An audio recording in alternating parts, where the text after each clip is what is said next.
وقال الله جل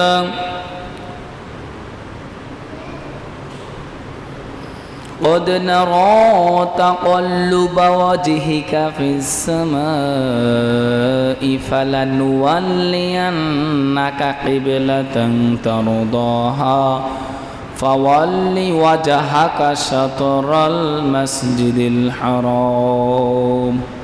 وقال الله جل وعلا سبحان الذي أسرى بعبده ليلا من المسجد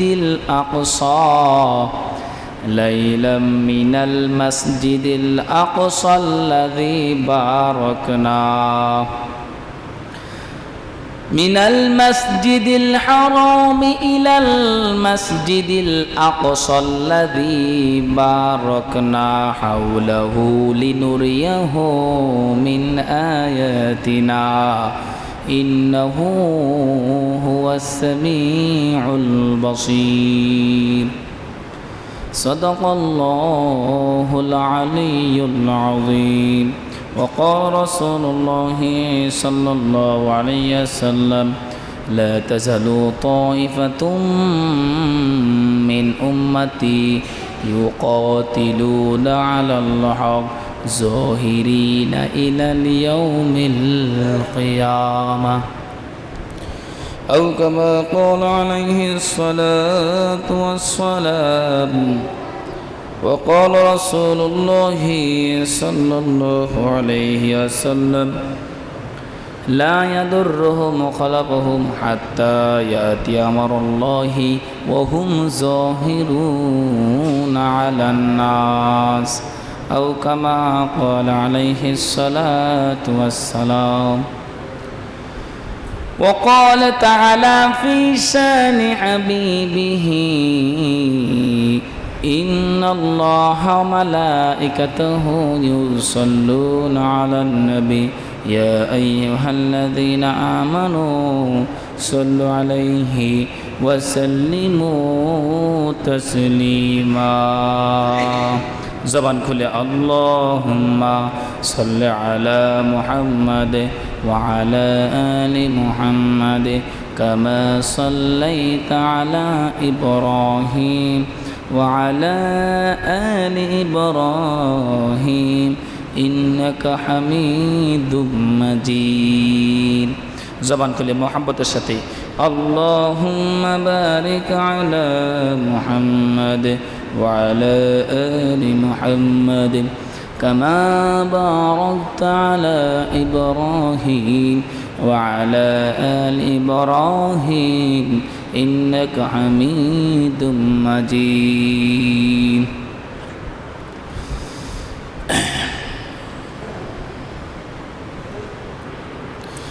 আলহামদুলিল্লাহ, মহান আল্লাহ পাক রব্বুল আলামিনের দরবারে লাখ কোটি শুকরিয়া যে মহান মালিক আপনাকে আমাকে অনেক ভালোবেসে মহাব্বত করে পবিত্র জুমার সালাত আদায় করার লক্ষ্যে দুনিয়ার সবচাইতে উত্তম জায়গা মসজিদে যে মহান রবের হুকুম পালনার্থে আপনাকে আমাকে 10 মায়ের সন্তানকে একত্র হয়ে বসার তৌফিক দান করেছেন। অল্প সময় করোনা হাদিসের আলোচনায় সবার আগেভাগে সম্মিলিত হওয়ার তৌফিক দান করেছেন। এই জন্য মহান রবের শানে কালেমাতুর শুকর আদায় করে সকলের জবান খুলে অন্তর এবং অন্তরস্থল থেকে রবের শানে কালেমাতুর শুকর আদায় করে পড়ে নিতেছি জোরে আওয়াজ করে, মানে আওয়াজে আলহামদুলিল্লাহ। মোহতারাম হাজিরিন, আমার করোনা হাদিসের আলোচনার আলোচ্য বিষয় হলো দুনিয়ার জমিনে মসজিদুল হারাম আর মসজিদুল আকসা এই দুইটা মসজিদ নিয়ে আজ কথা বলবো, ফিলিস্তিনি মুসলমানদের পক্ষ নিয়ে, যেটা আমি গত জুমায় আলোচনা করতেছিলাম। সময়ের সংক্ষেপের কারণে, সময়ের স্বল্পতার কারণে আমি বাকি অংশটুকু আজ জুমায় শেষ করব ইনশাআল্লাহ। আমরা আলোচনা করতেছিলাম দুনিয়ার জমিনে সব চাইতে যে প্রস্তর, যে ঘর নির্মাণ করেছেন আল্লাহ পাকের ঘর মসজিদুল হারাম। আওয়াজ করে বলেন কোন ঘর? মসজিদুল হারাম। দুনিয়ার জমিনে মানুষের ঘর বানানো হয় নাই। দুনিয়ার জমিনে কোনো এমপি, মন্ত্রী, প্রেসিডেন্টের ঘর আল্লাহ তাআলা দুনিয়ার জমিনের উপরে আসমানের নিচে তৈরি করে নাই, নির্মাণ করে নাই। সর্বপ্রথম নির্মাণ করেছেন মসজিদুল হারাম। সুবহানাল্লাহ বিহামদি।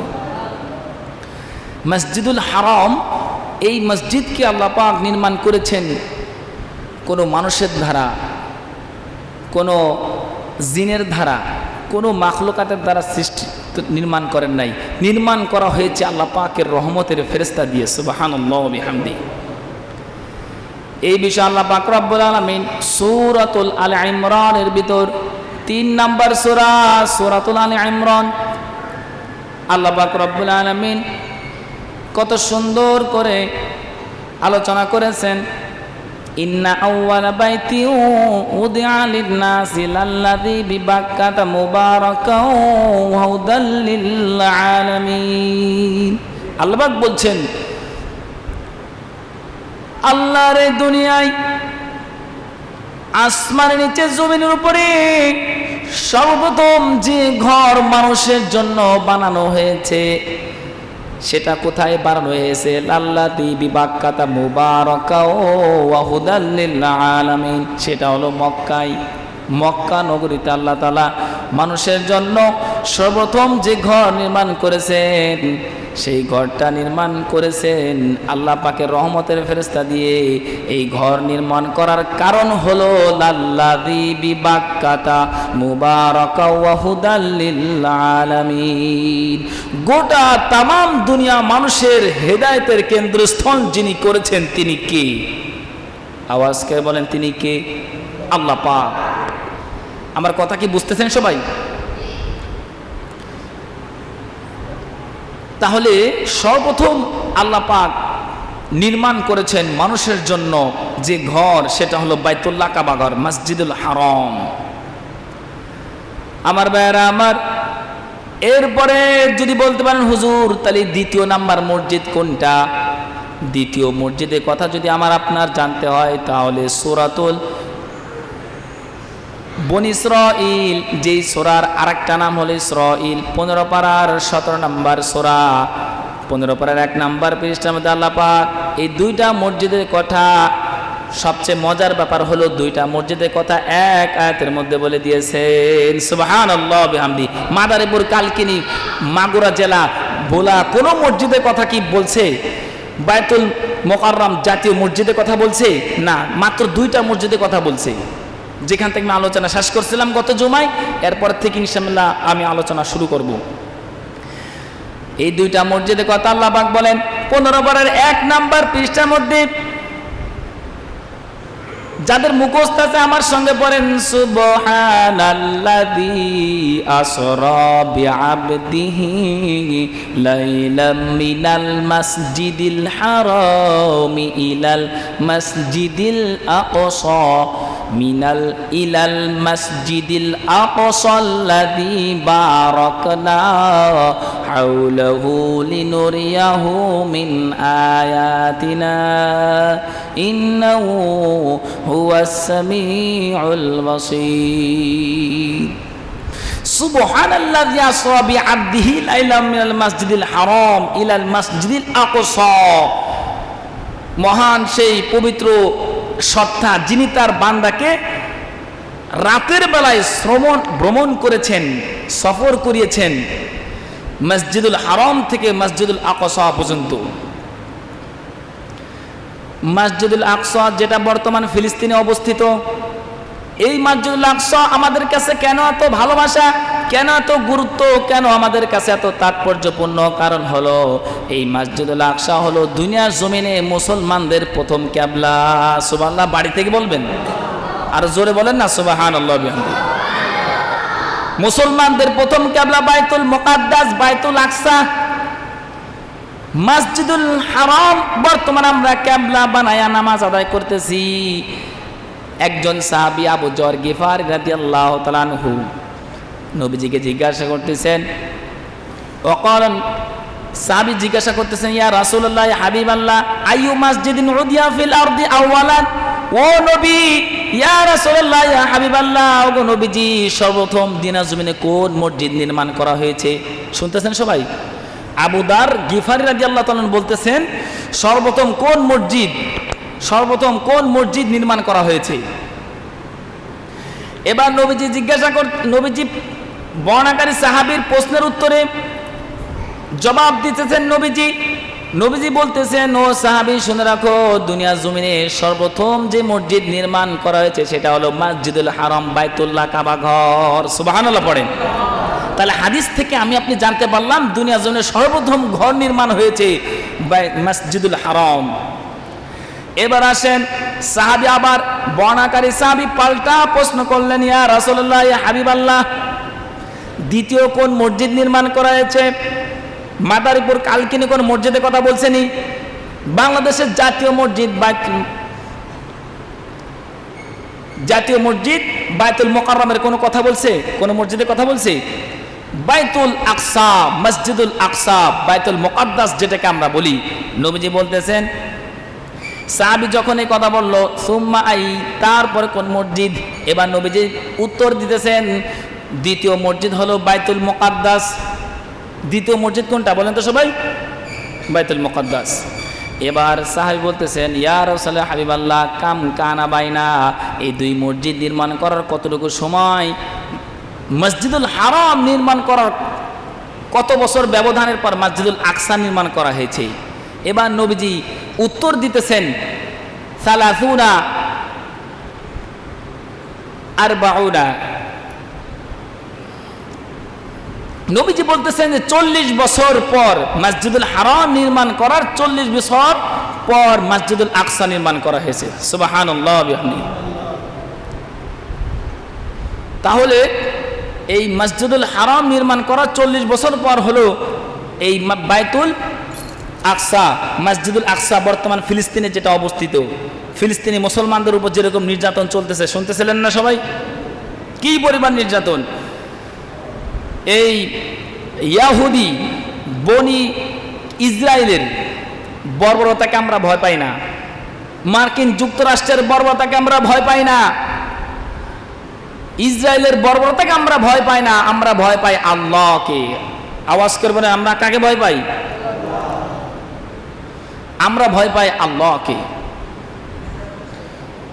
কাজেই আমরা বলে দিতে চাই মুসলমানদের, 200 কোটি মুসলমান, আজ আমাদের অবস্থা এমন হয়েছে, ফিলিস্তিনি মুসলমানদের পক্ষে কথা না বলে শুধু নীরবতা ভূমিকা পালন করতেছে। আমাদের যে অবস্থা, 200 কোটি মুসলমান পৃথিবীর জমিনে আছে, কম বেশি তারা এক হইতে পারে না, কিন্তু 80 লক্ষ ইহুদি এক আছে না নাই? তারা এক প্লেটে কাফিরকে সাহায্য করতেছে, মুসলমানের উপর নিধন যুদ্ধ চালানোর জন্য, শেষ করার জন্য তারা কাফিরকে অস্ত্র শস্ত্র দিয়ে সাহায্য করতেছে, কিন্তু 200 কোটি মুসলমান এক হতে পারে না, ঠিক কিনা? পৃথিবীর জমিনে 200 কোটি মুসলমান, তারা শুধু বিবৃতি দিয়েই, জনগণের কাছ থেকেই বিবৃতি দিয়েই দায়িত্ব শেষ করতেছে যে আবাবিল নামক কখন গজব আসে, আসমানির পক্ষ থেকে কখন সাহায্য আসে, মুসলমানদের পক্ষে যেটা কথা বলবে, মুসলমানদের পক্ষে যে দাঁড়াবে, শক্তি সমর্থন দিয়ে যে মুসলমানদেরকে সহযোগিতা করবে, এই বিষয়ে মুসলমান কম না বেশি? আওয়াজ করে বলেন, কম না বেশি? ফিলিস্তিনি মুসলমানদের পক্ষে লড়বে এরকম মুসলমানের সংখ্যা কম না বেশি? খুবই কম। 80 লক্ষ ইহুদির উপর গজব পড়বে না যদি আবাবিলের কোনো গজব আসে। পৃথিবীর জমিনে 200 কোটি মুসলমান যে চুপ হয়ে আছে, এই চুপ থাকার কারণে ওই যে মুসা পয়গম্বরের সময় পুনরুত্থান করার জন্য যে আল্লাহ পাকের হুকুমকে লঙ্ঘন করার কারণে যে 40 বছর যে গজব নিপাতিত হয়েছিল মুসা পয়গম্বরের উপরে, মুসা পয়গম্বরের জাতির উপরে, মুসা আলাইহিস সালামের কথা অমান্য করছিলেন না বনী ইসরায়েলের? ঘটনা শুনছেন না সবাই? অমান্য করার কারণে 40 বছর তাদের উপর গজব নিপাতিত হয়েছিল। বর্তমান পৃথিবীর জমিনে 200 কোটি মুসলমান যদি ফিলিস্তিনের পক্ষে কথা না বলে, এই কথা না বলার কারণে ওই 40 বছর নয়, শত বছর 200 কোটি মুসলমানের উপর এই গজব নিপাতিত হয়ে যাবে, ঠিক কিনা? তাহলে মুসলমানদের পাশে আমার আপনার থাকার দরকার আছে না নাই? এবার আমি বলতেছিলাম ওই ফিলিস্তিনি অবস্থিত বাইতুল আকসা আমাদের কাছে কেন তো গুরুত্ব? কারণ হলে বাইতুল আকসা আল্লাহ পাক সমস্ত পয়গম্বর রাসূলদেরকে ওই বাইতুল আকসা বাইতুল মুকাদ্দাসে একত্রিত করেছিলেন। সুবহানাল্লাহ বলেন। এবার নবীজি সমস্ত পয়গম্বর এক, খেয়াল করে শুনেন, সমস্ত পয়গম্বর রাসূল এক, সব রাসূলগণ এক মসজিদের মধ্যে। এবার আমার আপনার নবী শেষ নবীও ছিলেন এখানে। এবার নবীজি জিজ্ঞাসা করতেছে আজকের ইমামতি কে করবে? গত জুমায় যে বয়ান রেখে গেছিলাম তারপর থেকে শুনেন, আজকের ইমামতি কে করবে? তখন জিবরাইল আমিন এসে বলতেছেন, ইয়া রাসূলুল্লাহ হাবিবাল্লাহ, আজকের ইমামতি আপনি করবেন। নবীজি বলতেছেন আজকের ইমামতি যদি আমি করি তাহলে আমার থেকে সিনিয়র পয়গম্বররা তো এখানে আছেন, সিনিয়র আমার থেকে বড়রা রাসূল নবীগণ এরা তো এখানে আছে, তাহলে জিবরাইল আমিন বলতেছেন ইয়া রাসূলুল্লাহ হাবিবাল্লাহ, যদিও আপনার থেকে সিনিয়র হয়ে থাকে কিন্তু আপনি আজকের এই ইমামতি করবেন, কারণ আজকের সমস্ত পয়গম্বর রাসূলদের মধ্যে আপনাকে ইমামুল আম্বিয়া বলে ঘোষণা করা হবে। সুবহানাল্লাহ বিহামদি। সেই বাইতুল মুকাদ্দাস আমার আপনার সেই পবিত্র ভূমি শাম ভূখণ্ড, যে ভূখণ্ডের সম্পর্কে ভবিষ্যৎ করেছেন কে? আমার সাথে বলেন সাল্লাল্লাহু মুহাম্মাদুর রাসূলুল্লাহ সাল্লাল্লাহু আলাইহি ওয়াসাল্লাম ভবিষ্যৎবাণী করে দিয়েছেন। হাদিসের মধ্যে আসছে এই বাইতুল আকসা এমন একটা পবিত্র মসজিদ, যেই মসজিদকে আল্লাহর পয়গম্বর এক সপ্তাহ নয়, 2 সপ্তাহ নয়, 1 বছর নয়, 2 বছর নয়, একটানা 10 বছর আমার আপনার পয়গম্বর কিবলা বানিয়ে নামাজ আদায় করেছেন। সুবহানাল্লাহ। বাড়ি থেকে বলেন সুবহানাল্লাহ, জোরে বলেন না সুবহানাল্লাহ বিহামদি। বাইতুল আকসা বাইতুল মুকাদ্দাস কি একাধারে 10 বছর একটানা কিবলা বানিয়ে নামাজ আদায় করেছেন। যদি বলতে পারেন হুজুর বর্তমান কিবলা কোনটা? বর্তমান কিবলা হলো মসজিদুল হারাম, বাইতুল্লাহ, কাবাঘর। এবার আসেন এই ঘটনা বলে শেষ করার চেষ্টা করব। মক্কা থেকে মদিনায় যখন পয়গম্বর